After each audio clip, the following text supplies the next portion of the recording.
1절에서 시인은 하나님은 자신의 목자다라고 선언을 했습니다. 그리고 2절에서는 하나님이 항상 자신에게 부족할 것이 없도록 먹을 것을 공급해 주시는 하나님의 은혜 때문에 하나님이 자신의 목자이시라는 사실을 고백을 합니다. 그리고 오늘 우리가 살펴볼 3절에서는 자신의 영혼을 소생시켜 주셨기 때문에 하나님은 자신의 목자다라고 고백을 하고 있는 것입니다. 그러면서 23편 3절은 이렇게 시작합니다. 내 영혼을 소생시키시며 라고 말합니다. 여기서 우리가 많이 듣기는 하지만 잘 알지는 못하는 한 단어를 만나게 됩니다. 그것은 바로 영혼이라는 단어입니다. 사실 성경에서 영혼이라는 이야기는 많이 나오는데 구체적으로 영혼이 무엇인가에 대해서는 별로 잘 기록이 되어 있지 않습니다. 그래서 성경은 영혼 그 자체가 무엇인가 보다는 영혼이 어떤 기능을 하고 어떤 쓸모가 있는지를 우리에게 기능적으로 가르쳐 주고 있습니다. 그래서 여러분들이 평소에 거의 못했던 영혼에 관한 공부를 조금 하고 이제 시편 23편 3절 속으로 들어가 보려고 합니다. 어떤 물건이 몇 개의 부속품으로 이루어졌는가라는 것을 알기 위해서 가장 좋은 방법은 공장을 직접 찾아가는 것입니다. 그 공장에서 조립되는 부품 수를 보면 어떤 한 제품이 몇 개의 부속품으로 이루어져 있는지를 알 수가 있죠. 그러면 인간은 어떻게 이루어져 있을까요? 창세기 2장으로 가면 하나님이 사람을 창조하시는 장면이 나옵니다. 하나님이 세상의 모든 만물들은 말씀으로 창조하셨는데 인간만큼은 다르게 창조하셔요. 그래서 하나님이 사람을 창조하실 때는 친히 당신의 손으로 흙을 빚으셔서 사람의 몸을 만드십니다. 그러니까 인간의 첫 번째 구성 요소는 육체예요, 육체. 이 육체는 원래 흙으로부터 취하져서 그래서 만든 거죠. 히브리어 성경에 보면은 이것을 아파르라고 하는데 티끌이라는 뜻입니다. 그러니까 흙이 아니라 티끌을 모아서 하나님이 인간을 빚으셔서 사람의 몸의 모양을 만드셨어요. 그리고 그 육체 속에 하나님이 하고 생기를 불어넣으시는데 이것은 하나님 자신을 나누어 주시는 것이 아니라 하나님의 창조의 행위입니다. 즉 하나님이 불어넣으시는 동작을 통해서 인간의 영혼을 창조하셔서 그 영혼을 육체와 결합하게 하셨습니다. 그래서 결과적으로 살아있는 사람이 된 것이죠. 그러니까 사람은 영혼과 육체로 이루어진 것입니다. 어떤 교파에서는 인간은 영과 혼과 육으로 이루어져 있다고 삼분설을 가리키기도 하는데 그것도 그리 나쁘지는 않을지 모르지만은 성경이 우리에게 가르치는 명백한 가르침과는 좀 배치가 됩니다. 그래서 혼과 영이라는 말은 성경에서 거의 같은 뜻으로 쓰이기 때문에 인간은 육체와 영혼으로 이루어진 존재다. 이렇게 설명할 수가 있는 것이죠. 그런데 인간의 육체와 영혼이 만나면서 거기에 인간만이 갖는 아주 독특한 기능이 생겨나게 돼요. 그것이 바로 마음이라고 하는 것이죠. 그런 마음이라고 하는 것은 실체가 아니라 영혼이 가지고 있는 기능이고, 그 기능은 영혼과 육체를 연결시켜주는 역할을 하게 되는 것입니다. 그래서 하나님은 바로 그 마음 안에서 인간과 만나 주셔요. 근데 그 마음의 주인은 하나님이시기도 하고 또 나 자신이기도 해요. 그래서 우리는 내 마음을 하나님께서 맡아 주관해 달라고 기도하기도 하고, 하나님은 우리에게 너희는 마음을 돌이켜라, 혹은 마음의 할례를 받아라 라고까지 말씀을 하심으로써 마음의 주인이 나라는 것을 가르쳐주고 계시는 거죠. 바로 영혼과 육체가 만나는 그 마음 안에서 인간은 어떤 사물을 알고 지성, 그것에 대해서 좋고 싫어하는 감정을 느끼고 정서, 그리고 판단을 따라서 무엇을 할 것인지 말 것인지를 결정하게 되는데, 이것을 의지라고 하죠. 그래서 인간의 마음은 지성과 정서와 의지, 혹은 지성과 감정과 의지가 함께 작용하면서 인간은 수많은 정신작용을 하게 되고, 그 정신 속에 이루어지는 것을 언어로, 표정으로, 행동으로, 삶으로 표현하면서 자기만의 독특한 인생을 살아가는 것이 인간이라는 존재예요. 그래서 이제 중요한 것은 무엇이냐 하면은, 결국 우리의 마음을 우리 자신도 잘 알지 못할 때가 많은데, 이 마음의 기묘한 모든 움직임은 결국 두 개의 실체로부터 생겨나는 거예요. 하나는 육체예요. 바람이 불고 낙엽이 막 떨어지면 쓸쓸하고 외로운 느낌이 들다가도 봄이 되어서 꽃이 피고 새들이 노래하고 그리고 벚꽃이 활짝 피면은 왜 그런지 유쾌하고 즐거운 생각이 드는 거죠. 그러니까 눈으로, 육체로 이 눈과 귀, 입, 코, 피부 이러한 오관을 통해서 바깥에 있는 많은 정보들이 들어오게 되는 거죠. 이게 마음에 영향을 끼치는 거죠. 그래서 이제 이렇게 우리의 육체도 우리의 마음에 영향을 끼치고 또 우리의 영혼도 영향을 끼쳐요. 육체가 우리의 영혼에 영향을 끼치는 것은 우리도 아주 쉽게 이해할 수 있어요. 왜 그러냐 하면 사람들은 여행하기를 좋아해요. 왜 여행하기를 좋아할까요? 많은 돈을 내고 여행을 갑니다. 근데 사실 텔레비전만 켜면 내가 가고 싶어 하는 곳을 훨씬 더 아름다운 영상으로 촬영하고 거기 갔다 온 사람들에 대한 이야기들이, 재미있는 이야기들이 훨씬 더 많아요. 그런데 우리는 그것을 보고 만족하지 않고 오히려 그것을 보면 볼수록 몰랐을 때보다 더 많이 그곳을 직접 가보고 싶어 해요. 그렇게 가보고 싶어 하는 이유는 뭐냐 하면 거기에 가야지만 느낄 수 있는 마음의 출렁거림이 있는 거예요. 그거는 말로 형언할 수가 없어요.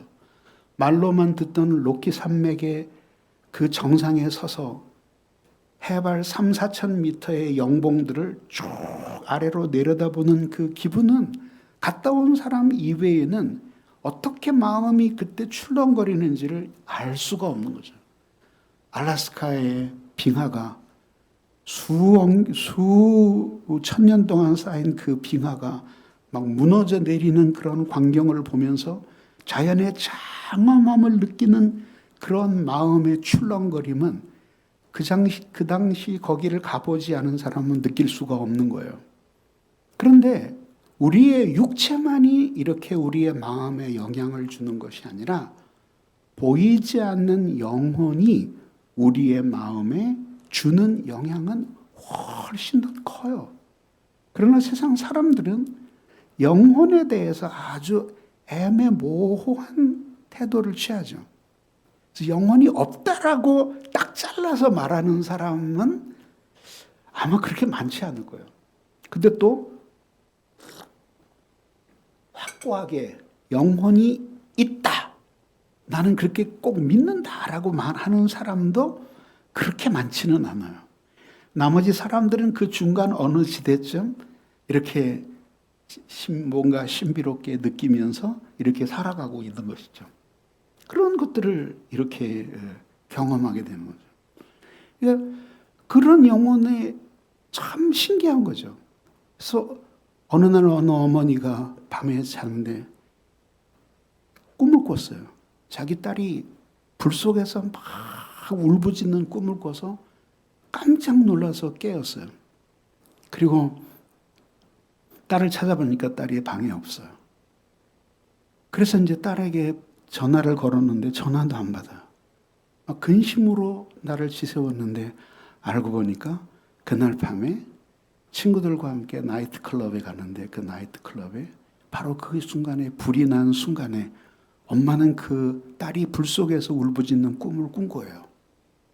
그거를 이제 칼 융 같은 심리학자는 정신현상에 있어서 동시성이라고 해석을 했어요. 그래서 영혼의 존재를 주장하는 사람들에게는 이런 설명할 수 없는 기이한 일들이 영혼의 존재를 증명하는 것처럼 이렇게 이해되기도 한다는 사실을 우리는 염두에 둘 필요가 있는 거죠. 우리는 영혼의 존재를 육체의 존재보다도 더 확실하게 믿는 사람들이에요. 왜냐하면 성경이 우리에게 이미 그렇게 말하고 우리가 죽었던 영혼이 다시 살아나는 경험을 했기 때문에 우리들이 영혼의 존재를 굳게 믿는 것이죠. 그래서 이 영혼은 결국 마음 안에서 인간과 하나님이 만나고, 그리고 영혼은 하나님과 교통하게 되어 있는 거죠. 그래서 맨 처음 하나님이 인간의 영혼을 창조하실 때부터 하나님께서는 이 영혼을 당신과 끊임없이 교통하며 당신의 영적인 생명을 그 영혼에 충만하게 부어주심으로써 살아있는 영혼이 되고, 살아있는 영혼을 가지고 있을 때 마음에는 아름다운 생각들로 가득 차게 되는 거죠. 참되고 진,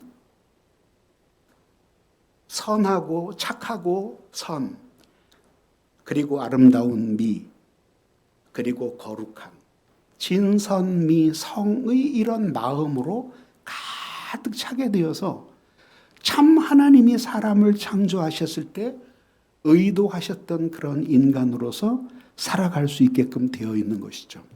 그런데 문제는 무엇입니까? 세상 사람들이 자신의 마음을 주장하는 것이 결국은 영혼이라는 사실을 몰라요. 그래서 오늘 성경에 보면은 시인이 내 영혼을 소생시키시고 그랬어요. 소생시키지라는 단어는 히브리 말로 하야라는 동사인데 살아있게 하다 이런 뜻입니다.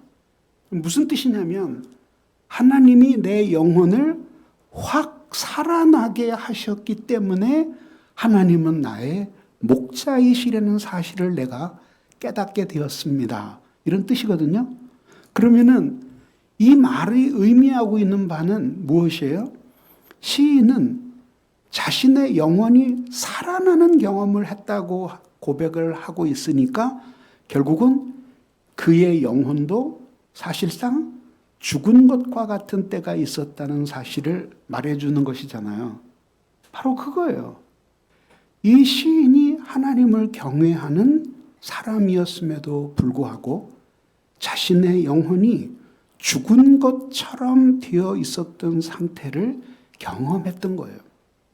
그리고 그 죽은 것 같은 상태에서 살려주시는 영혼의 소생을 경험했기 때문에 그것을 통해서 하나님은 나를 한없이 사랑하시는 미쁘신 여호와 하나님이시구나라는 사실을 깨닫게 되었으니 이것이 바로 시인이 하나님을 목자라고 고백하고 있는 이 고백의 의미이기도 한 것입니다.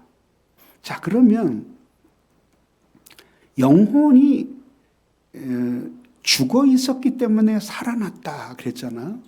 그러니까 이거는 이제 우리들이 생각을 좀 잘 해봐야 되는 게 뒤에 계사나 동사가 있고 앞에 주어가 나와요. 주어가 어떤 거냐에 따라서 동사나 계사의 의미는 사뭇 달라지게 되는 거죠. 자, 예를 들어 보겠습니다.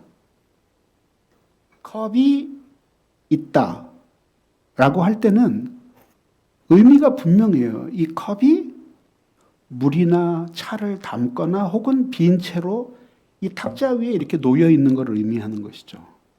그렇지만 여기에 사랑이 있다 라고 할 때는 그 사랑이 있는 그 형태는 컵이 있는 것과 같은 형태가 아니에요. 이해되세요? 철학 공부처럼 보이지만은 사실 철학 공부예요. 그러면 인간의 육체가 여기 있다 할 때에는 그 말 그대로예요. 김남준의 육체가 지금 여기에 있어요. 그래서 집에는 없어요. 여기에 있어요. 그 집에 있으려면 나는 이 설교를 끝내고 차를 타고 1시간 정도 이동을 해야지만 내 육체가 글로 가는 거예요. 그런데 영혼이 여기 있다라고 할 때는 의미가 다른 거죠. 왜? 이렇게 있는 것처럼 있는 게 아니죠. 영혼이 어디 있을까요? 머리에 있을까요? 아니면 여기에 가슴에 있을까요? 창자에 있을까요? 아니면 허벅지에 붙어 있을까요? 아니면 우리 몸에 골고루 퍼져 있을까요? 아니면 내 영혼이 있었는데 내가 몸무게가 60kg에서 90kg으로 커졌다면 영혼도 함께 커지는 것인가? 아니면 영혼은 옛날에 60kg 거기에만 모여 있는 것인가? 살이 빠지면은 그러면 남았던 영혼은 줄어드는 건가? 아니면 그 영혼은 뭔가 배 밖으로 나와서 내 영혼이 밖으로 넘치는 것은 아닌가? 온갖 생각을 하게 되는 거죠. 근데 그런 생각을 할 필요가 없는 것이 뭐냐면 존재의 양식이 육체와는 전혀 다른 방식으로 있는 것이 영혼이에요. 그래서 육체가 죽었다라고 할 때는 숨이 끊어지고 더 이상 심장이 뛰지 않고 뇌가 정지되고 호흡이 멎고 더 이상 메타볼리즘, 신진대사가 일어나지 않는 상태를 죽음이라고 표현하는 거죠, 육체에서는. 그러나 영혼은 그런 식으로 죽지 않아요. 왜냐하면 하나님이 육체는 창조하실 때 필멸할 사물로 창조하셨지만 영혼은 하나님이 창조하실 때 불멸하는 사물로 창조하셨기 때문이에요. 그래서 창조된 것은 육체나 영혼이나 똑같지만 차이점은 육체는 언젠가 흙으로 돌아가지만 영혼은 그대로 불멸한다. 이게 불멸은. 그게 믿는 사람의 영혼이나 믿지 않는 사람의 영혼이나 모두 다 불멸하는 거예요. 그러면 왜 우리는 불신자들을 향해서 영혼이 죽은 사람이라고 말할까? 그것은 이런 뜻이에요. 성경에서 영혼이 죽어 있다라고 하는 이 표현은 육체가 죽어 있다라는 것과 똑같은 표현이 아니라 생기를 잃어버린 것, 영혼으로서 마땅한 기능을 거의 못하는 상태, 그리고 신령한 것들을 향해서 감각할 수 없는 상태, 이런 것들을 그냥 죽은 상태라고 표현을 하는 거예요. 그래서 불신자들 안에도 영혼이 있고 신자 안에도 영혼이 있어요. 모두의 영혼은 살아있지만 그러나 불신자의 영혼은 신령한 하나님을 알아보지도 못하고 생기도 없고 영혼으로서의 고유한 역할을 잘 해서 육체와 마음을 이끌어갈 수 있는 능력이 현저하게 결핍되어 있을 때 그것을 가리켜서 죽은 영혼이다. 혹은 영혼이 죽었다. 이렇게 말을 하는 것이죠. 근데 이제 오늘 우리의 관심을 끄는 것은 불신자의 죽은 영혼이 아니라 신자도 가끔은 죽은 영혼처럼 될 때가 있다라고 하는 것이죠. 그것이 무엇 때문일까요? 그것은 성경에서 그렇게 영혼이 죽어 있는 것 같이 생기를 잃어버리고 활력을 상실하게 되는 상태를 가리켜서 영적인 침체라고 불러요. 침체라고 불러요. 마치 우리가 건강하게 생활하다 어떤 질병에 걸리고 나서 원인도 없이 쇠약해지고 늘 하던 생활을 영위할 수 없을 정도로 이렇게 영양제에 의존하거나 아니면 침대에 누워서 수액을 맞으면서 겨우겨우 생활할 정도가 되는 때를 겪는 것처럼 인간의 영혼도 그런 때를 겪는데 그것을 가리켜서 신자들의 영적인 침체라고 부르는 거죠. 영적인 침체에는 시편을 전체를 통해서 보면 이 영적인 침체에는 크게 세 가지 요인이 있어요. 하나는 끊임없이 계속되는 고통, 이것이 인간에게 영혼의 침체를 가져오고, 두 번째는 무지, 진리에 대해서 잘 알지 못하는 무지한 상태가 될 때 영혼은 깊은 침체에 들어가게 되는 것이죠.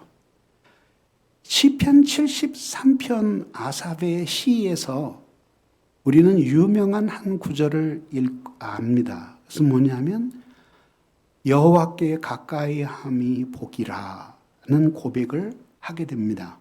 근데 이 시의 내용이 뭐냐 하면은 아주 경건한 사람이 있었어요.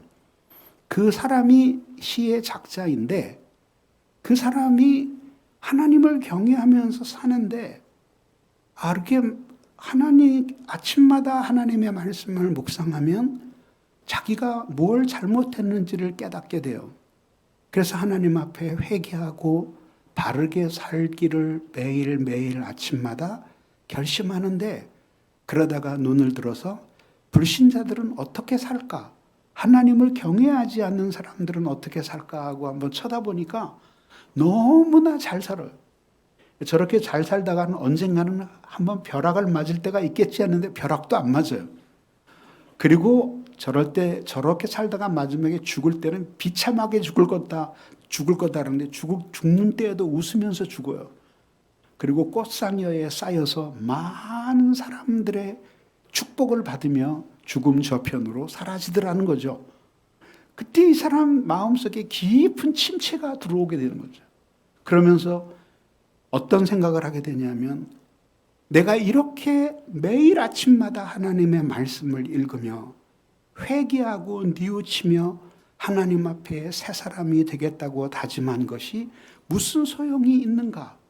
나는 매일매일 하나님께로부터 징벌과 채찍에 맞는 경험을 합니다. 이게 도대체 무엇인가? 나도 그냥 막 살아버릴 걸. 내가 무엇 때문에 이렇게까지 마음을 졸이면서 살아야 되나 하고 생각을 했었어요. 이 사람은 죄 지은 거 없어요. 다만 무지해서 잘 몰랐던 거예요. 그랬더니 이런 깊은 침체가 오게 되는 거죠.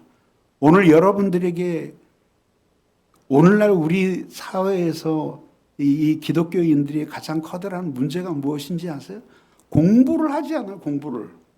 영혼이나 교회나 하나님이나 인간이나 구원이나 장래의 미래나 이런 것에 대해서 공부를 하지 않아요.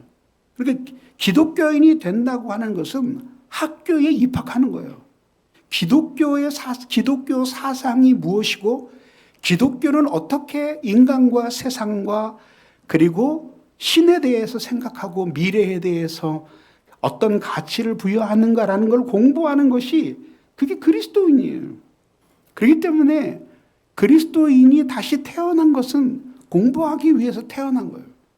늘 하나님의 말씀인 성경과 이 성경에 대한 이해를 풍부하게 하는 경건 서적들이 이 손에서 서로 떠나지를 않는 그런 신앙생활을 해야 되는데 요즘들은 안 해요. 그러니까 뭐 책 한 권도 안 읽는, 1년이 지나도 책 한 권도 안 읽는 사람들이 뭐 대부분이니까. 그러니까 뭐 말할 필요 없죠. 저는 뭐 100여 권의 책을 쓴 저 작가로서 뭐 한 250만 부 이상 책을 판 작가로서도 얘기하는데 요즘 책 안 읽어요. 안 팔려요. 팔리질 않아요. 옛날 같았으면은 이 정도 20년 전만 해도 이 정도는 아니었어요. 지금은 완전히 이제 이 지식과는 거리가 먼 그런 시대를 살아가고 눈의 감각적인 것들에 몰두해가지고 사람들이 거기에 쫓아가면서 사는 그런 삶인데 그런 거에 저항하면서 사는 것이 그리스도인의 삶이어야 된다. 근데 그 사람이 그렇게 침체에 빠졌다가 이제 성막에 들어가게 돼요. 성막에 딱 들어가면서 번뜩하고 성막에서 깨닫는 사실이 있는데 그게 뭐냐면 인간이 죽는다는 사실을 깨닫는 거예요. 그리고 그때 그렇게 하나님 없이 번성하고 행복을 누렸던 모든 사람들이 도자기가 깨트려져서 파편이 되는 것처럼 모두 다 죽음과 함께 끝나버린다는 사실을 깨닫게 되면서 그 죽음 이후에 하나님과의 만남이 있다는 사실에 눈을 뜨게 되면서부터 이제 비로소 자기가 정말 무지하고 어리석었던 사실을 뉘우치고 회개하면서 영적인 회복을 경험하게 돼요. 무지예요. 두 번째. 그런데 세 번째, 이것은 뭐냐면 죄 때문이에요. 죄. 그러니까 죄 이외에 다른 것은 무지와 고통, 이것 이외에 우리를 영혼의 침체로 가져가는 것은 없어요. 그러니까 이 죄가 결국은 우리의 영혼을 깊은 침체로 데려가게 되는 거죠. 그럼 사람들은 생각해요. 아니 내가 무슨 그렇게 큰 죄를 졌나? 그래요. 여러분 중에서 무슨 죄를 지어서 감옥에 갔다 온 사람이 있을 수도 있겠지만 없는 경우가 많겠죠. 그리고 여러분들이 무슨 죄를 지어서 지명수배를 당하거나 신문에 오르내리거나 그러지는 않았을 거예요. 그런데 성경은 그런 것만이 죄가 아니라는 사실을 우리에게 일깨워줘요. 어느 대학 실험실에서 이제 실험을 했어요. 접시같이 납작한 비커에다가 차가운 물을 붓고 거기에다 개구리를 하나 올려놓았어요. 그리고는 이제 램프에 불을 붙여서 1초에 0.02도씩만 올라가도록 불꽃을 조절했어요.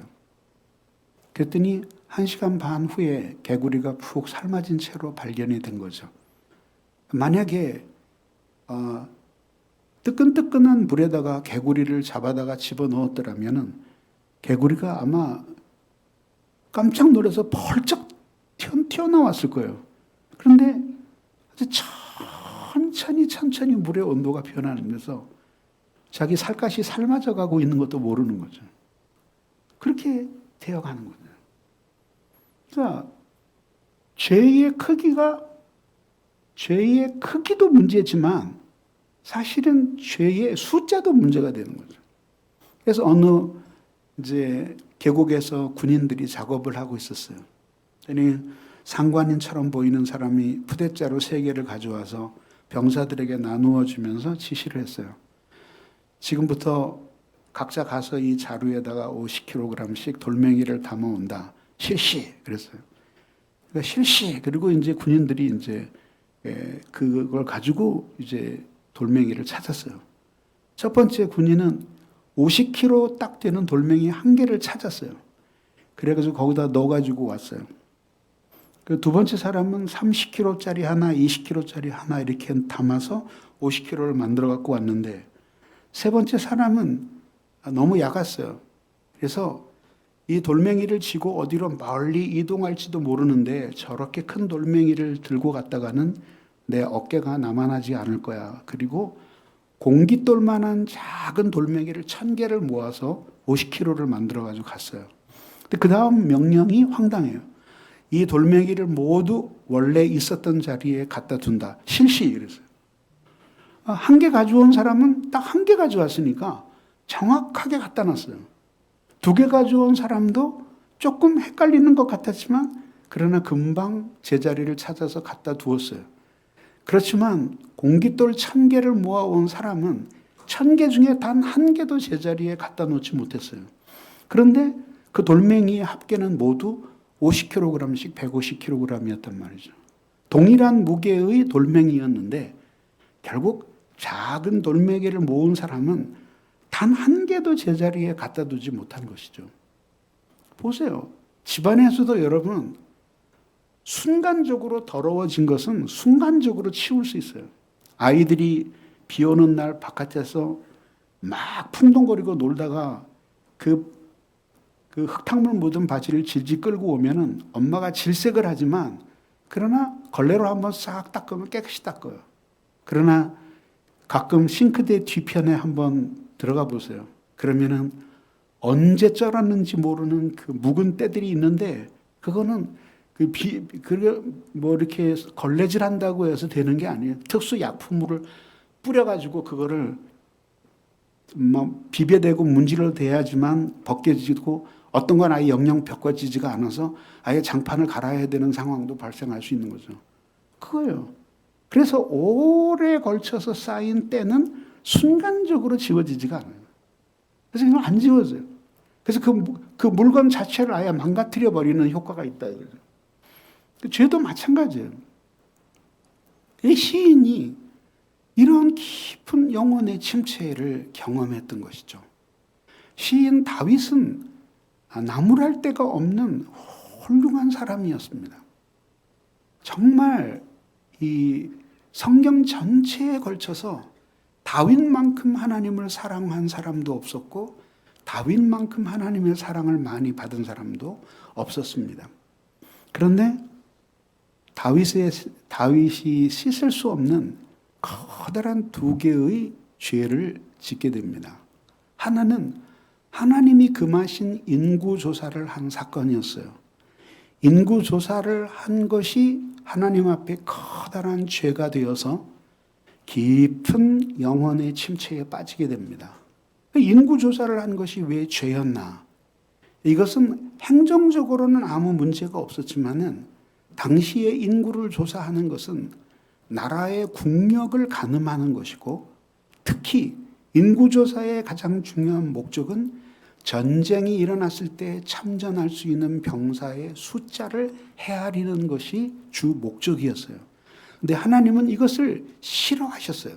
왜냐하면 하나님은 인간 병사에 의해서 지켜지는 이스라엘이 아니라 다윗이 마음과 뜻을 다해 신앙으로 하나님을 의지하는 가운데 하나님이 지켜주시는 나라라고 하는 것을 알기를 원하셨기 때문이죠.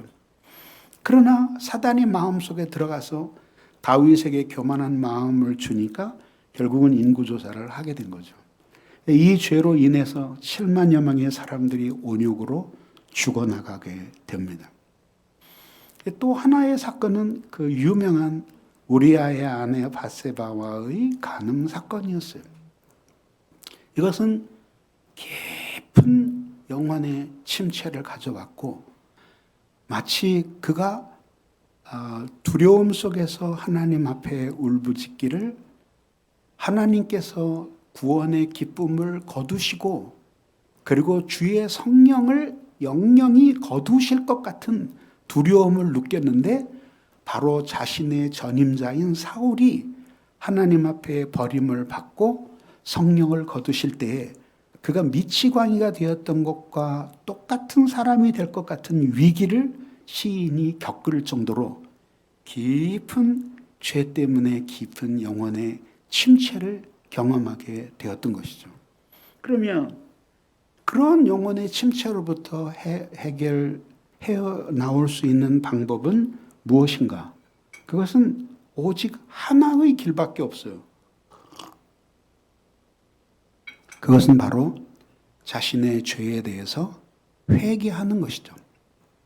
여기에는 크게 세 가지 요소가 필요한데, 하나는 자기가 무슨 죄를 지었는지를 정확히 아는 것이고, 두 번째는 자신이 그런 죄를 지은 것에 대해서 슬퍼하는 감정을 가져야 돼요.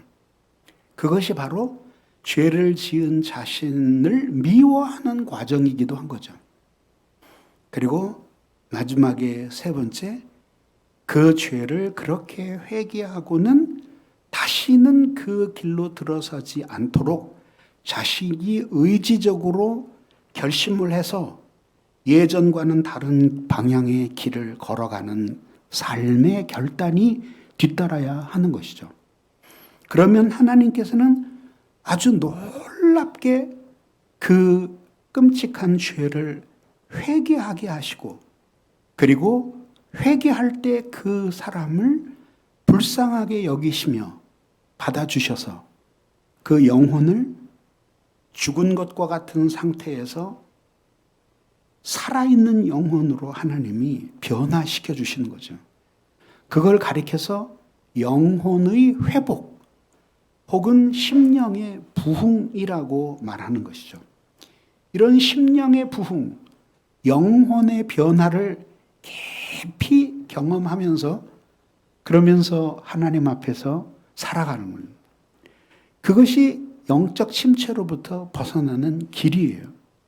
그래서 하나님 앞에서 살아있는 여러분들이 지금 보이지 않지만 영적인 눈으로 보면 여러분의 속 사람이 모두 다 있어요. 근데 어떤 사람의 속 사람은 그야말로 근육질이에요. 꾸준히 헬스를 하고 꾸준히 식이요법을 해서 그래서 젊음이 충만해요. 그 기억하세요? 우리의 몸, 이 얼굴은 이 얼굴은 나이를 속일 수가 없대요. 그렇지만 이 목 아래서부터 이 몸은 어떻게 자기가 가꾸느냐에 따라서 70세도 20세의 몸을 가질 수 있다는 거예요. 실제로 과학적으로 입증이 된 거예요. 그렇게 해서 적절한 영양분과 끊임없는 운동과 근육으로 길러서 그렇게 만드는, 그렇게 튼튼한 사람이 있는가 하면 어떤 사람은 바싹 말라서 방금 툭 치면 쓰러져 죽을 것 같은 그런 사람이 있는데, 그런 것들이 여러분들은 못 보지만 하나님께서는 여러분들 안에 있는 영혼의 상태가 어떤지를 모두 아시는 거죠. 그리고 여러분들이 이런 진리의 말씀의 빛을 받을 때 비로소 자신을 돌아보게 되고 자신의 영혼이 아주 그렇게 스트롱한가 아니면 매우 위크한가 라는 것들을 깨달으면서 자신의 영혼에 대해서 생각을 하고 반성을 하게 되는 거라 이거죠. 그러니까 하나님의 말씀을 제대로 먹은 적도 없고, 그 다음에 하나님 앞에 믿음을 행사하면서 실천하면서 운동한 적도 없고 순종하지도 않고 그렇게 살아가는데 어떻게 자신의 영혼이 강력한 사람이 될 수 있겠느냐 이게요. 이런 영혼의 침체 속에 다윗도 들어갔었어요. 그러니까 하나님을 믿는 사람이라고 하면은 누구든지 피할 수 없이 모두가 다 이런 영혼의 침체를 경험하는 거예요. 이런 영혼의 깊은 침체 속에서 벗어나는 그런 것은 바로 회개예요, 회개. 그래서 성령 충만한 사람들의 공통적인 특징이 뭐냐 하면은 늘 회개의 눈물이 있는 신앙생활을 하는 사람이에요. 회개의 눈물이 늘 있는 신앙생활을 하는 사람들이 성령 충만한 생활을 하는 사람들이에요. 나는 오늘 한번 여러분들에게 물어보고 싶어요. 여러분들이 다른 이유 말고 하나님 한 분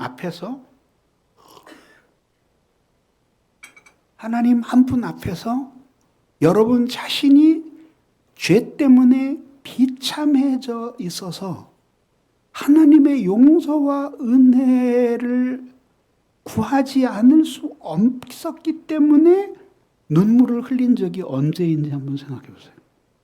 최근에 언제 예배를 드릴 때 그렇게 자신의 죄가 생각나고 자신의 파리한 영혼이 머리에 떠올라서 눈물을 흘리며 예배를 드린 적이 있어요?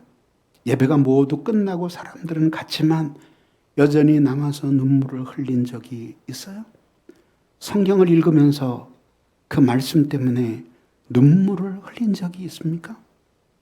혹은 하나님이 나 같은 죄인을 이렇게 사랑해 주시고 무엇 때문에 나 같은 인간에게 이렇게 무한한 자비를 베푸시는가 라고 생각하며 감격하는 눈물을 흘려본 적이 언제예요? 회개의 눈물이든지 감격의 눈물이든지 후회의 눈물이든지 소망의 기쁨의 눈물이든지 간에 그렇게 눈물이 있는 시간을 가져본 적이 언제인지 한번 생각해 보세요.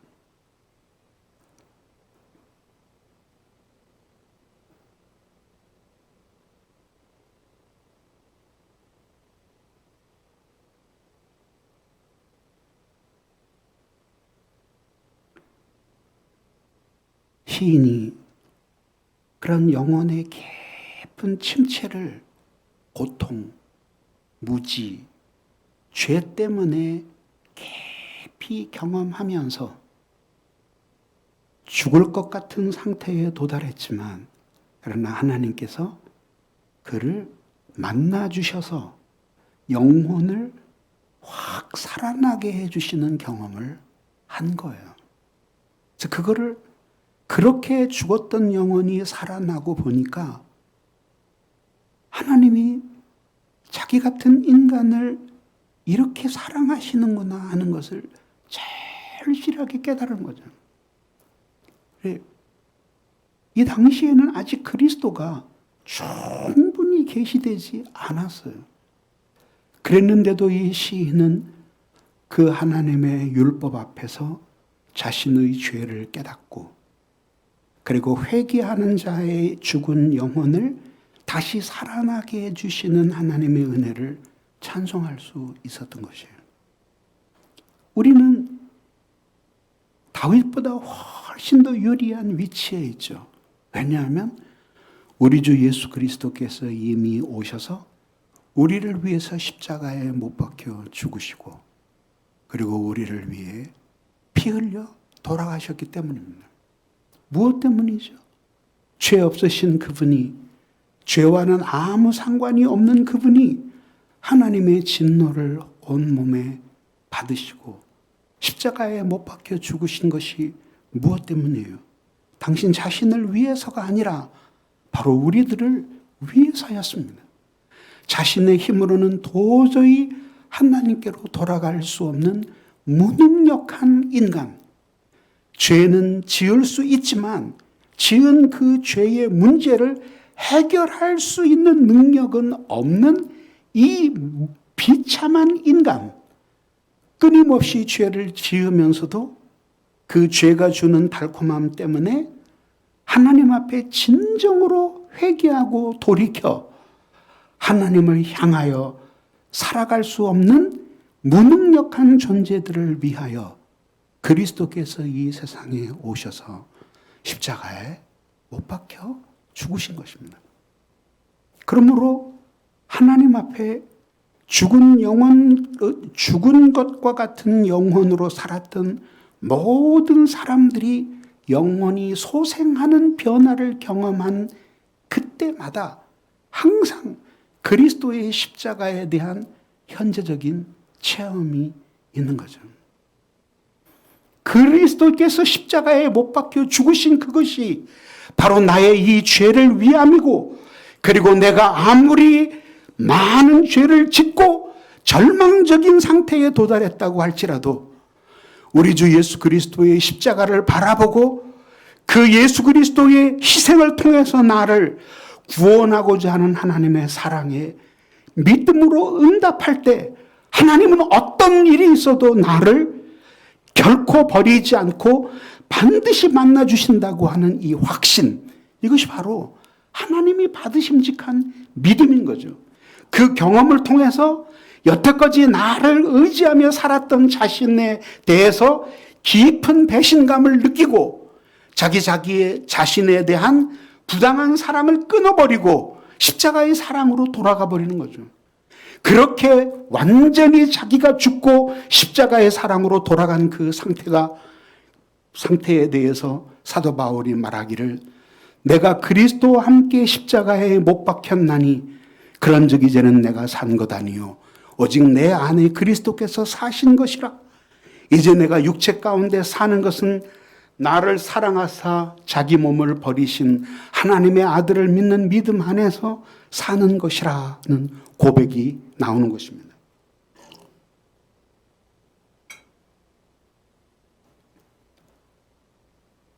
오 예수님,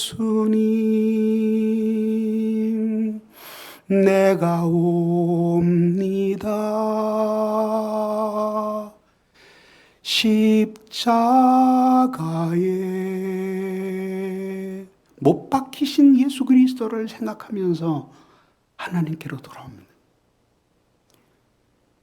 주님의 손과 발은 나를 위해 못 박히고 지키셨고, 그리고 창에 찔려 물과 피를 쏟은 것도 나의 죄 때문이었다는 사실을 깨닫습니다.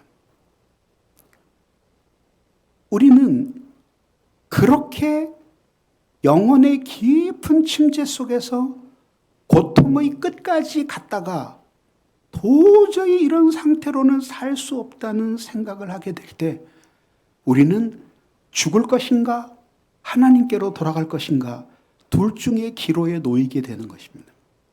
그리고 하나님을 사랑하는 사람들은 결국은 죄를 지었으나 그 사랑 때문에 죽음을 선택하기보다는 하나님께로 돌아가기를 선택하게 되는 것이에요. 그때 하나님께서 탕자처럼 멀리 떠났다 돌아오는 그를 받아주시고 용납해 주셔서 은혜를 베풀어 주시는 거죠.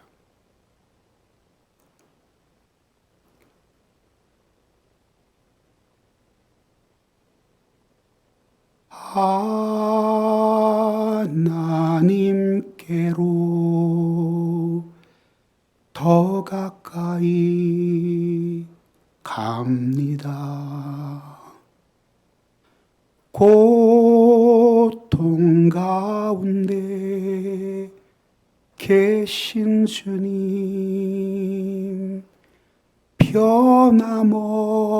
변함없는 주님의 크신 사랑, 영원히 주님만을 섬기리.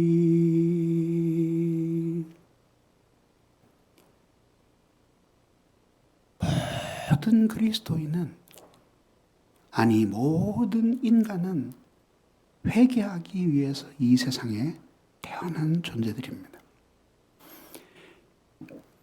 그래서 교부 중에 테르툴리아누스라는 교부는 인간은 회개하기 위해 이 세상에 태어났다라고 말했습니다.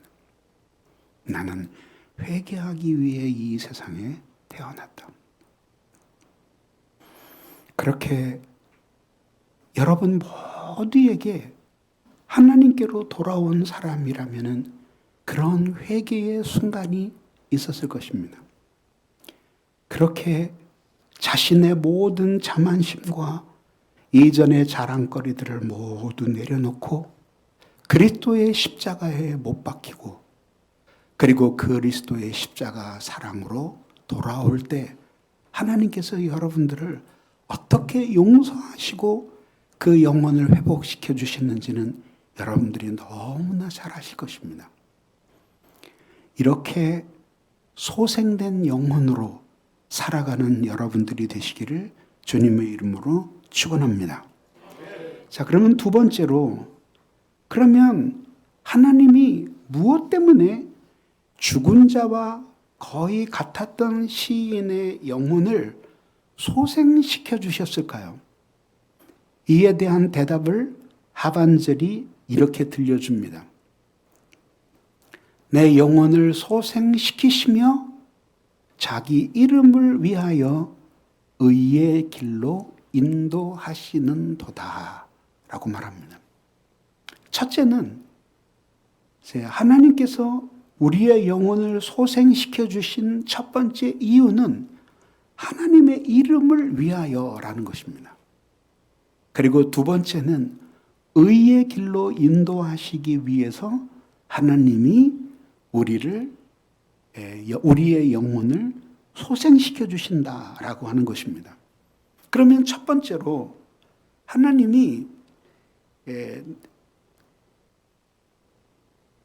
자기 이름을 위하여라고 했는데 이것이 무엇일까? 이걸 알기 위해서는 구약 성경에 면면이 흐르고 있는 이름 신앙이라는 것을 이해해야 됩니다. 즉, 성경에는 하나님의 이름이 많이 나와요. 그런데 하나님의 이름과 하나님 자신은 동의어예요. 그래서 하나님을 사랑하는 사람은 예외 없이 하나님의 이름을 사랑해요. 하나님을 사랑하는 사람은 하나님의 아름다움을 안 사람이고, 하나님의 아름다움을 안 사람은 하나님의 이름도 아름답게 여기는 거예요. 그래서 내가 하나님을 의지하여 싸우겠나이다 라는 말과 내가 하나님의 이름을 의지하여 싸우겠나이다 라는 말은 완전히 동의어예요. 이것이 구약 성경에 나타나는 이름 신앙이에요. 그런데 말입니다. 하나님은 하늘에 계시지만 당신의 이름은 이 땅 위에 두셔요. 하나님은 결코 인간에 의해 모욕을 받거나 더럽혀지거나 회방을 받을 수 없는 분이에요.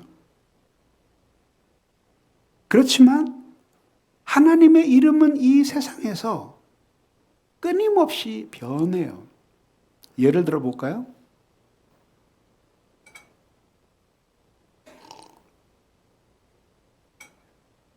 여러분이 드림교회를 다니는데 드림교회를 쳐보니까 수도 없이 많더라고요. 수도 없이 많아요. 제주도서부터 시작해가지고 경기도까지 하여튼 헤아릴 수 없이 많아요.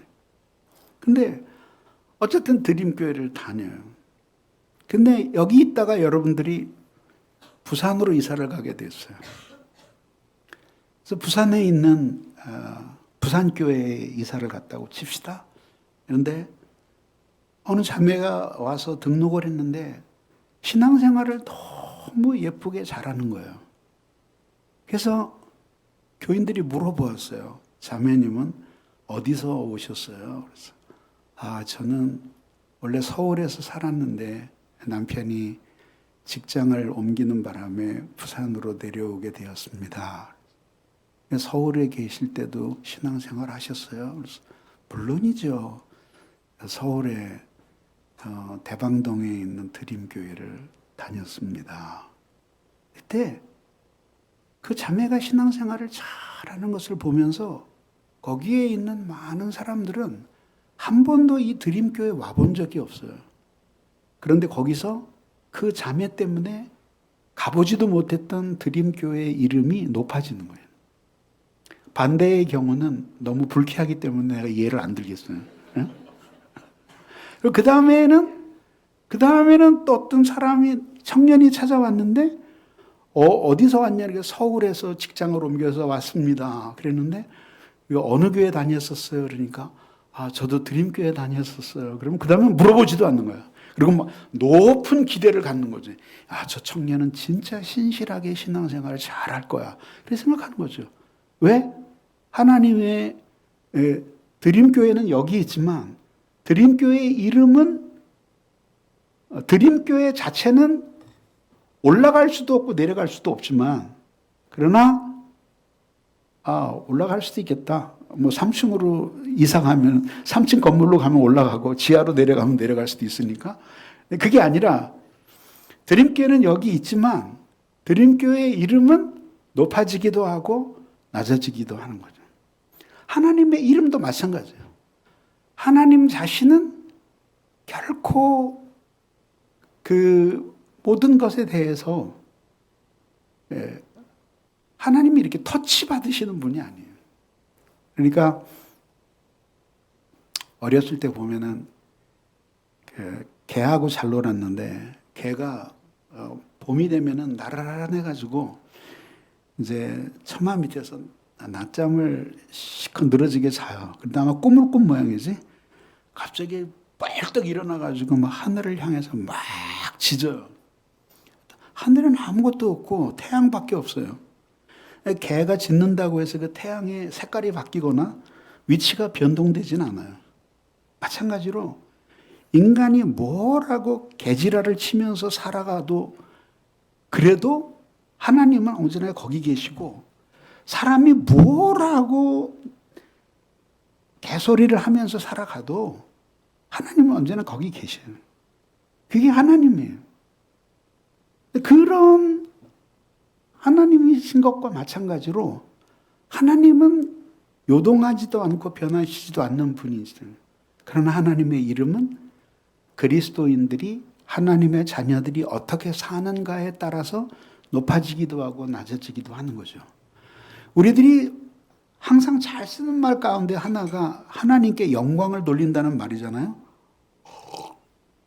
그게 무슨 뜻이에요? 우리 기독교인은 잘 쓰는 말일수록 무슨 뜻인지를 몰라요.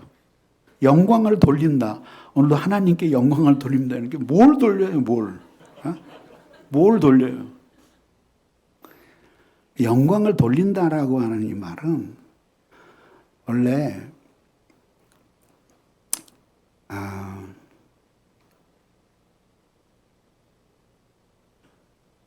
인정한다는 뜻이에요. 인정한다. 그래서 영어로 I adore you라고 하면은 내가 너를 칭송한다라고 번역이 되지만 내가 너를 인정한다 이런 뜻이에요. 응? 하나님이 하나님이라는 사실을 인정하게 해주는 것은 사람들이 하나님의 이름을 보면서 하나님의 이름이 어떻게 여겨지는지를 보면서 사람들이 깨닫게 되는 거죠. 그래서 예수님이 우리에게 가르쳐 주신 가장 중요한 기도가 뭐냐면 하늘에 계신 우리 아버지시여 이름이 거룩히 여김을 받으시오며 그랬어요. 그게 예수님이 가르쳐 주신 첫 번째 기도가 될 정도로 그게 하나님의 영광과 직접적으로 관련된 삶이에요. 그래서 여러분들이 신앙생활을 잘하면은 믿지 않던 여러분의 가족들이 하나님의 이름이 그 여러분들을 통해서 이렇게 높아지고 아름다워지고 영광스러워지는 것을 보면서 제가 믿는 하나님을 나도 믿고 싶다라는 마음이 생기게 되는 거죠. 때로는 두려운 마음이 드는 거죠. 하나님이 없는 줄 알았는데 실제로 열린교회 목회할 때서 있었던 일인데 아들이 이제 깊이 회심을 하고 은혜를 받았어요. 그리고 이제 아침 식사 시간에 엄마 아빠가 있는데 아빠는 별로 잘 예수를 안 믿었어요. 근데 오늘은 네가 기도를 좀 해라. 아빠가 그랬어요. 그러니까 얘가 이제 청년이 기도를 시작을 했는데 간단한 식사 기도였었는데 점점 기도가 깊어지고 길어졌어요. 그러니 마지막에는 우리 아빠의 영혼을 불쌍히 여겨주세요 하면서 밥상에서 엎어져서 펑펑 울었어요. 그러고 났더니 이 아빠가 그 기도를 듣는데 무서운 생각이 들더래요. 왜 무서운 생각이 드냐면, 하나님이 있구나. 전혀 없다면 자기 아들이 그럴 리가 없잖아요. 그러니까 자기는 못 만났지만 누군가가 만나서 그 하나님 앞에 펑펑 우는 모습을 보면서 무엇인가 기독교라는 세계에 신이 있구나라고 하는 것을 깨닫게 될 때, 그때 하나님께 순종하지 않고 살았던 사람들에게는 두려움이 생기고, 하나님을 사랑하고 순종하며 살았던 사람들에게는 위로가 생기는 거예요. 위로가. 하나님이 살아계셔서 이렇게 역사하시는구나 라고 하는 것을 깨닫는 거죠. 그게 하나님께 영광을 돌린다라는 의미예요. 그래서 무엇을 하든지 간에 우리는 하나님을, 나를 보고 하나님이 거기 계셔서 살아계시고 나를 인정하신다는 것을 알게 하기 위해서 하나님께서 거기에 우리에게 영혼을 회복시켜 주시는 거죠. 그런 놀라운 은혜를. 그래서 이렇게 사경회를 하는 이유는 무엇이냐? 모여서 단합대회나 그런 게 하는 게 아니라 하나님의 진리의 말씀의 빛 앞에서 자신을 비추어 보고, 그리고 자신의 잘못된 영혼의 상태를 수술해내고, 그리고 치료를 받고 새롭게 회복되기 위해서 여러분이 이런 말씀 사경회를 갖는 것이에요. 그렇게 해서 하나님이 여러분들을 만나 주시면 그때 비로소 하나님의 이름을 위해 살지 않았던 삶에 대해서 회개하게 되고, 그리고 그것이 얼마나 허무한 삶이었는지를 깨닫게 되고, 그래서 이제는 어찌하든지 하나님의 이름을 높이면서 살아야 되겠다라는 마음을 충만하게 하나님이 부어주시는 거죠.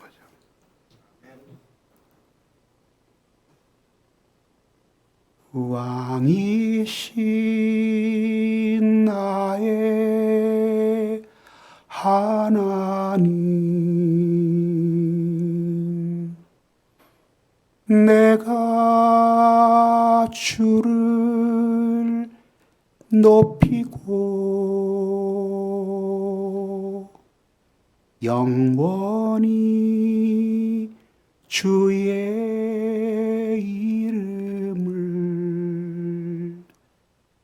송축하리이다.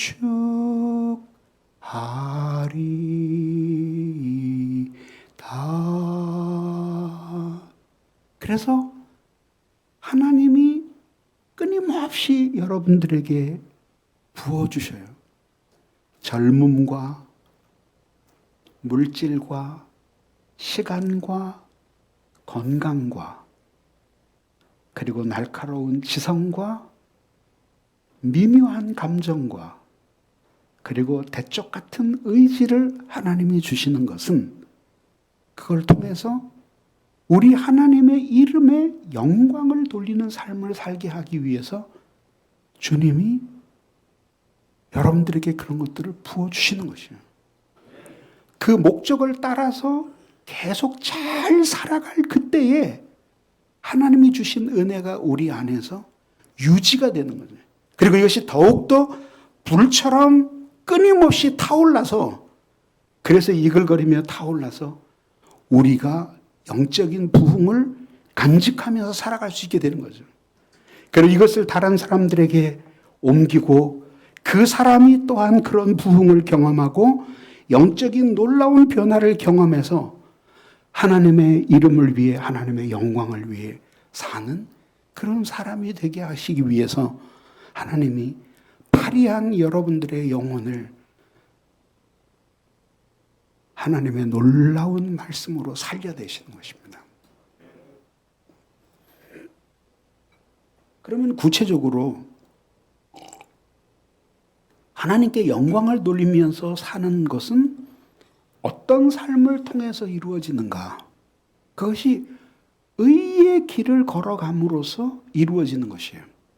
그러면 도대체 의의 길이라는 것은 무엇인가? 그냥 쉽게 얘기하면 불의한 길의 반대예요. 불의한 길의 반대예요. 그러면 도대체 불의라는 것은 무엇인가? 의라는 것은 무엇인가? 의라는 것은 하나님의 기준에 부합하거나 하나님께서 기뻐하시는 상태에 있는 것이 의예요. 의. 근데 그것을 우리 자신으로서는 그것을 다 획득할 수가 없어요.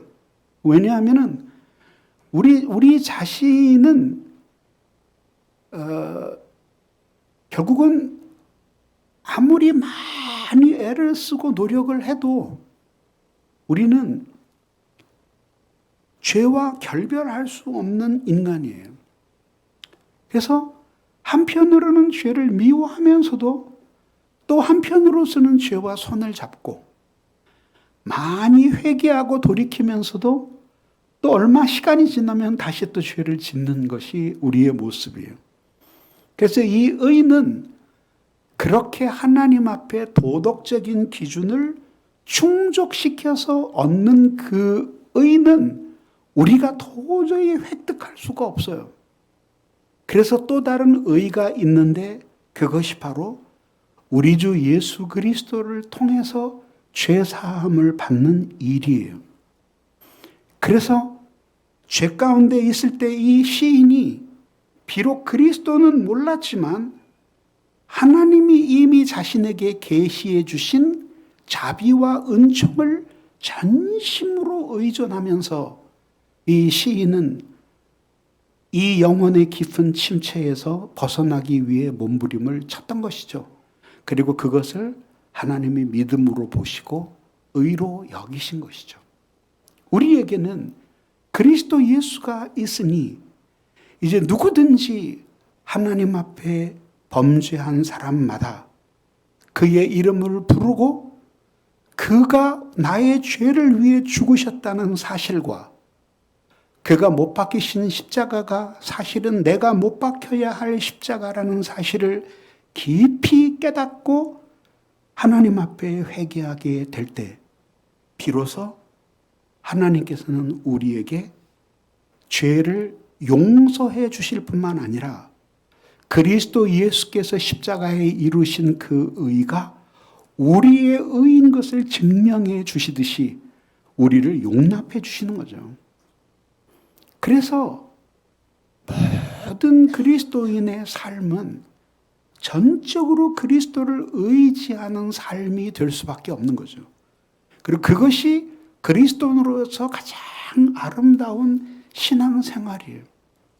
주 없이 살 수 없네 내 주는 아신다. 내 영의 깊은 간구 마음의 소원을 그렇게 주님께 아뢰며 당신밖에 내가 의지할 데가 없습니다. 라고 나아오는 모든 사람들을 하나님께서 힘 주셔서 의의 길로 걸어가게끔 만들어 주시는 것이에요.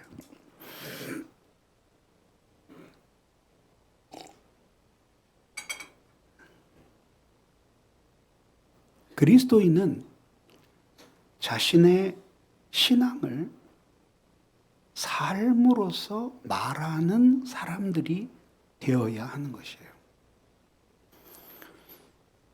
아주 오래전의 일이에요.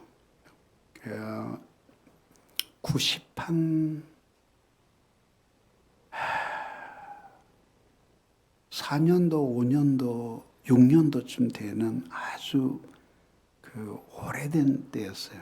그때 이제 저는 교수 생활을 하면서 교회에서 열린교회를 개척해서 목회를 하고 있을 때였어요. 그렇게 아마 94년 전쯤 된 것 같아요. 근데 저기 충주에 있는 어느 대학교에서 나를 강연에 초청을 했어요. 그래서 거기를 이제 손수 운전을 해서 막 가는데 일찍 출발을 했는데도 고속도로에서 워낙 막혀가지고 시간이 지체가 됐어요. 그래서 고속도로 빠져나오자마자 막 좀 밟았어요. 그래서 원래 80km로 가게 되어 있는 도로인데 한 100km쯤 밟았던 것 같아요. 그랬더니 거기서 경찰이 딱 이렇게 저기서 경찰이 보이는 거예요. 그래서 빨리 알아보고 속도를 쫙 낮춰서 이제 80km 쫙 갔는데 경찰이 딱 잡아요. 그랬더니 경례하면서 면허증을 달래요. 그래서 왜 그러시냐고 그러니까 과속하셨습니다. 그래서 나 과속 안 했는데 그러니까 여기서는 과속을 안 했는데 저 산 너머에서 과속을 하면서 오셨습니다. 그래서 아니 내가 산 넘어서 과속한 걸 어떻게 하냐 그러니까 거기에 우리 동료가 있는데 무선으로 100km 넘었다고 무선을 나에게 쳐줬습니다. 그러는 거야. 근데 할 말이 없잖아요. 그래서 죄송합니다. 제가 여기 대학에 강의가 있어서 가는 길인데 제가 과속을 했습니다.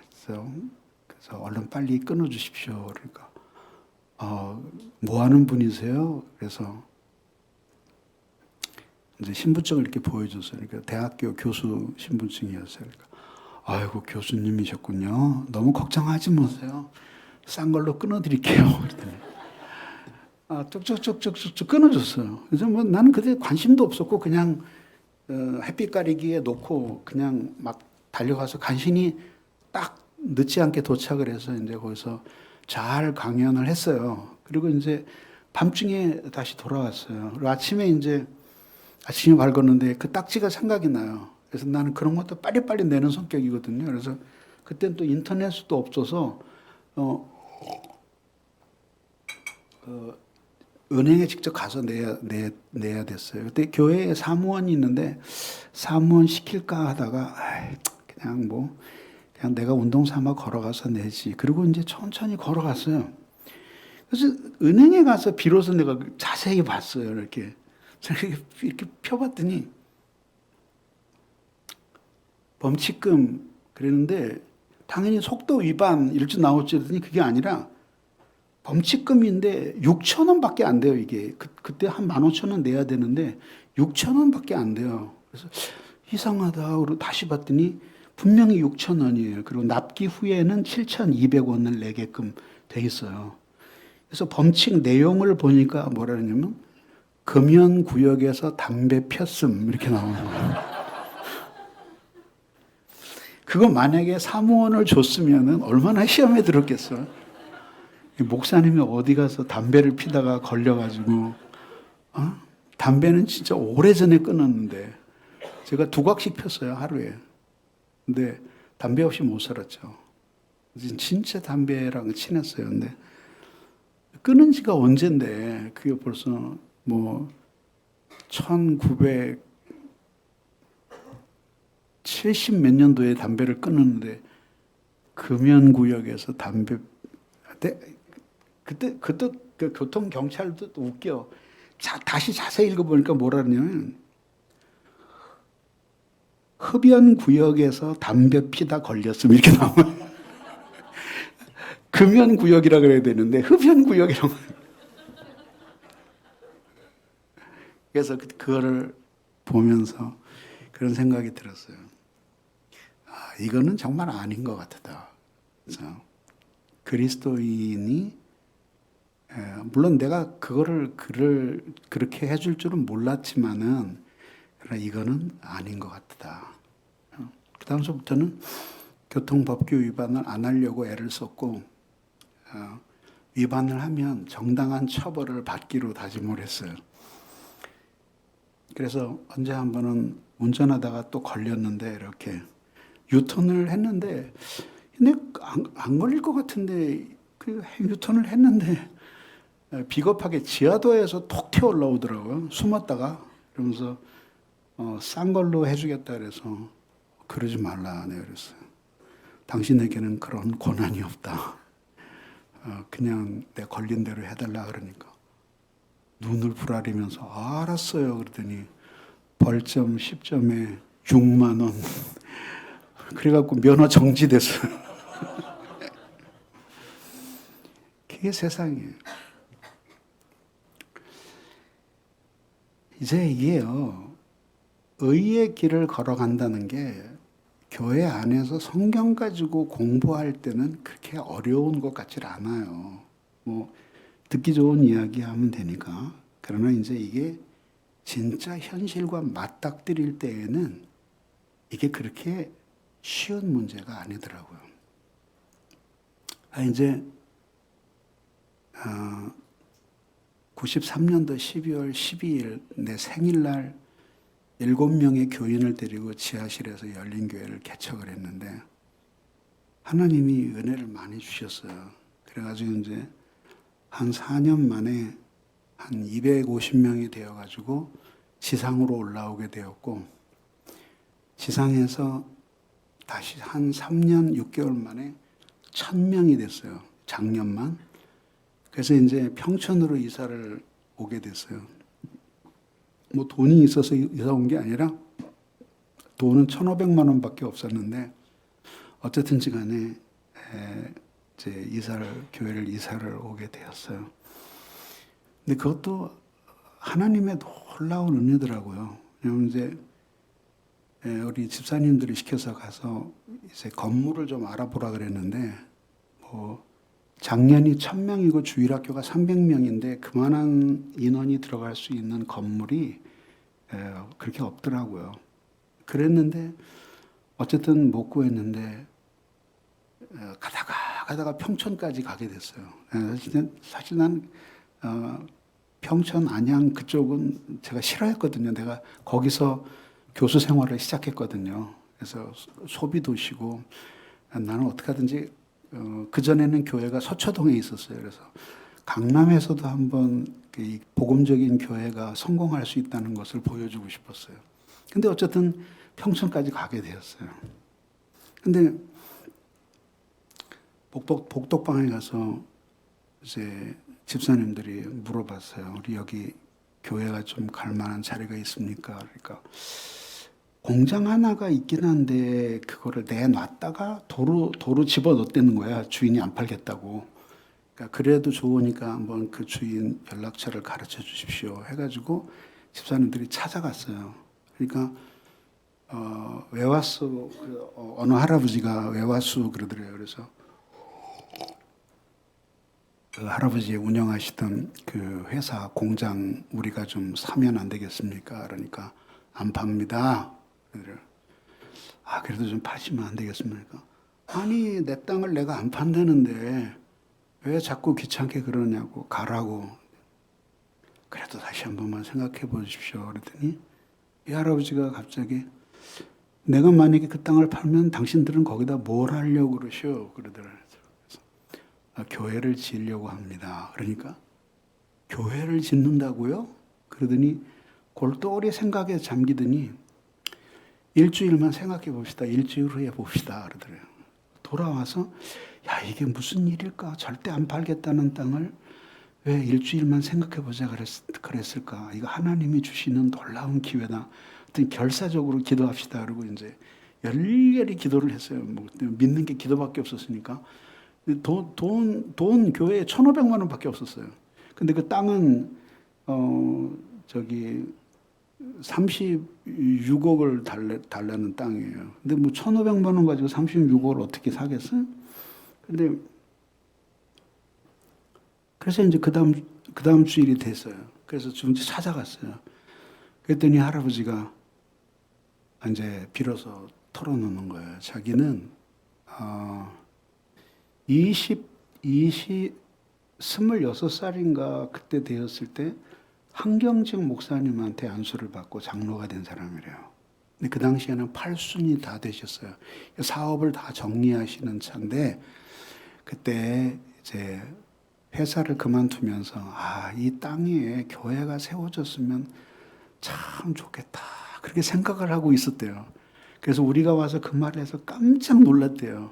그러면서 그래서 이제 계약을 하기 위해서 돈을 3억을 어느 성도가 빌려줬어요.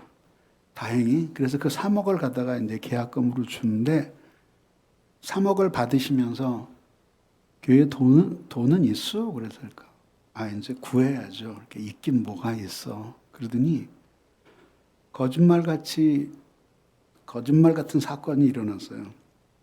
3억을 받으신 다음에 금고를 열더니 자기 인감도장하고 등기부 등본하고 다 주면서 교회 이름으로 명의를 이전하고 그거를 은행에 저당을 잡혀서 돈을 얻어서 내 땅의 잔금을 갚아라. 여러분들은 그런 거래를 안 해봤으니까 별로 실감도 안 나겠죠. 이건 있을 수가 없는 일이죠. 네, 놀라운 일이 일어났어요. 근데 사실 그 다음에 이제 문제가 생긴 거죠. 무슨 문제가 생겼냐면 땅이 36억인데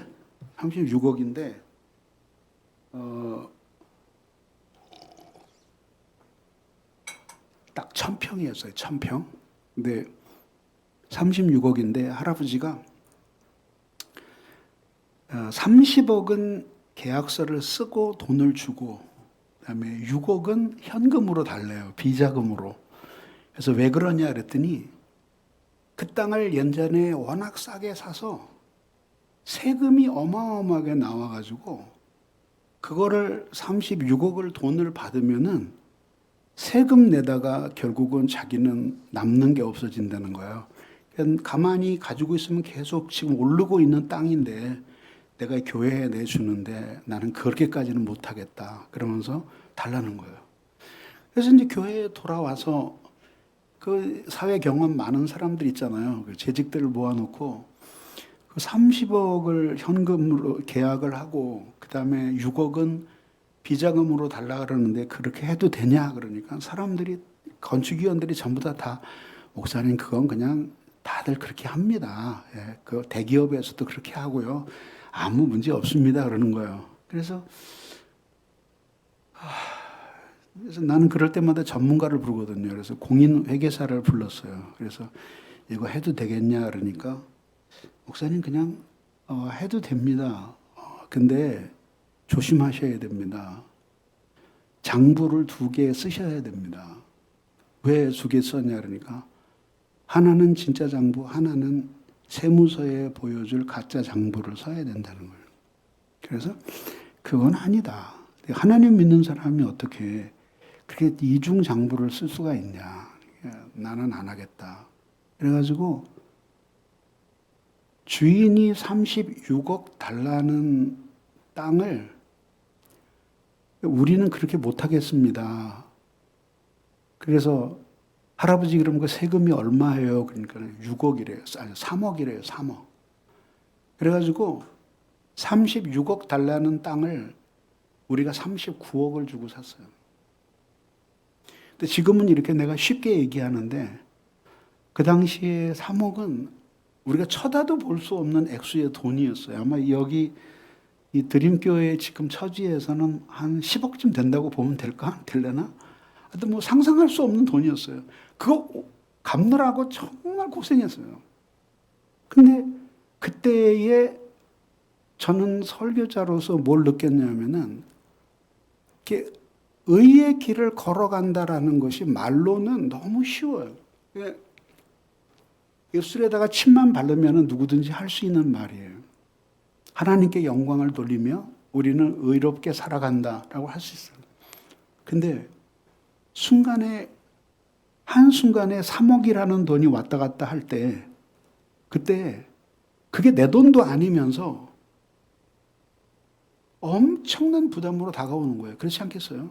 그때 3억이면은 평촌에서 32평 아파트 3채를 살 수 있는 금액이었어요. 왜? 아파트 한 채에 9,800만 원밖에 안 갔어요. 지금으로 따지면 어느 정도 될까요? 10억 정도, 우리 동네도 한 10억 정도는 가니까 30억 정도는 되는 돈이죠. 그게 참 쉬운 일이 아니구나 하는 걸 깨달아요. 근데 그 과정을 교인들에게 그대로 공개하면서 설교했는데 모든 성도들이 눈물바다가 됐어요. 아, 이렇게 하나님의 뜻대로 산다는 것이 이렇게 힘들고 어려운 일이구나. 그런데 하나님이 우리에게 은혜를 주시는 것은 우리로 하여금 불의한 길을 버리고 의로운 길을 걸어가기 위해서 하나님이 주신 것이죠. 옛날에 미국이 일방적으로 멕시코와 전쟁을 선포했어요. 근데 전쟁의 이유는 단 하나예요. 멕시코 영토를 빼앗기 위해서 전쟁을 벌린 거예요. 그때에 온 미국에서 그리스도인들이 다 들고 일어났어요. 그 침략 전쟁은 하나님이 기뻐하시는 전쟁이 아니다. 그때 나온 찬송가가 바로 그거예요. 뜻없이 무릎 꿇는 그 복종 아니요 운명에 매여 사는 그 생활 아니라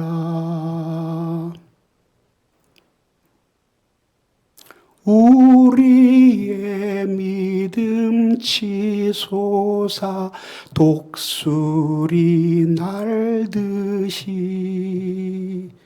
그 뜻이 이루어지다 외치며 사나니. 담대하게 교회가 들고 일어나서 그걸 막은 거예요. 그때 나온 찬송가예요. 그러니까 하나님이 우리에게 은혜를 주실 때 은혜를 받는 것도 어렵지만 받은 은혜를 잘 간직하는 것이 어려워요. 근데 그 은혜가 어떤 사람에게 잘 간직되냐 하면 하나님의 은혜를 받은 다음에 그 말씀의 은혜를 무기 삼아서 자원을 삼아서 하나님의 뜻대로 옳은 삶을 살려고 하는 그것, 의로운 삶을 살려고 하는 그런 삶 속에서 하나님의 은혜는 잘 보존이 되는 거예요.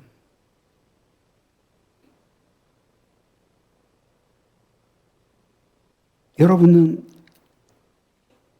하나님이 여러분들의 영혼을 이렇게 놀랍게 회복시켜 주신다면 그 회복된 영혼으로 무엇을 하며 살겠습니까? 주님이 원하시는 것은 하나입니다. 하나님을 믿는 여러분들에게 은혜를 주시는 것은 그 은혜를 받고 이제는 자신의 이름이 아니라 자신의 영광이 아니라 하나님의 이름과 영광을 위해 살고 그리고 자신의 명예와 자신의 부를 위해서가 아니라 바로 하나님의 의의 나라가 이 땅에 이루어지는 데에 티끌만큼이라도 이바지하면서 살게 하시기 위해서 하나님께서 여러분들에게 은혜를 주시는 것입니다. 이 은혜를 굳게 붙들고 믿음으로 살아가는 여러분들이 되시기를 주님의 이름으로 축원합니다.